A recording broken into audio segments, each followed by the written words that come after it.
J'étais complètement red dingue de ce mec. Si tu m'avais vue à cette époque, tu aurais su à quel point j'étais amoureuse. Ça se voyait en quelques secondes. Dès qu'il était là, mon sourire apparaissait. J'étais comme submergée d'amour instantané. Ce mec, c'était ma dopamine. Je vivais pour cet amour, pour lui. Progressivement, plus rien ne comptait, à part ses yeux dans les miens, sa tendresse ou ses paroles. Mais c'était sans compter que l'atmosphère pouvait rompre à tout moment. Je pouvais être dans mon nuage avec des filtres plein les yeux et d'un coup mettre les pieds sur terre parce que mon corps parlait pour moi. J'ai vomi plusieurs fois par jour pendant des mois, sans raison pour les médecins. J'ai maigri, j'ai eu un poids que j'avais plus atteint depuis mes 12 ans. Dès que je rentrais à la maison, j'avais peur de devoir passer le fameux questionnaire et mes réponses allaient déterminer la soirée qu'on allait passer. Mais en vrai, ce n'était pas mes réponses, c'était ses blessures. C'était sa vision erronée, c'était sa perspective de couple, c'était sa jalousie, c'était la montagne qui se faisait dans sa tête. Parce que oui, c'était un homme enchaîné de blessures qui me faisait vivre, moi, en me les projetant.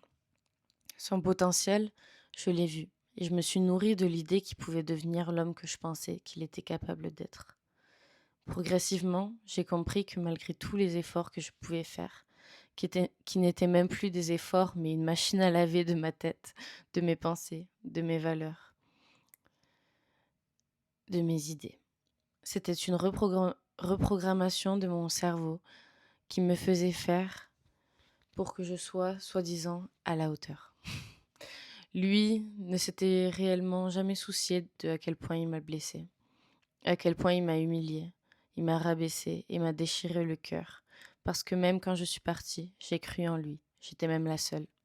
Même quand j'étais plus avec lui, c'est là que le loup est sorti de sa grotte et j'ai vu que moi aussi j'étais comme les autres pour lui et qu'il m'a trahi. La sensation de se faire trahir fait très mal parce que j'étais vraiment amoureuse.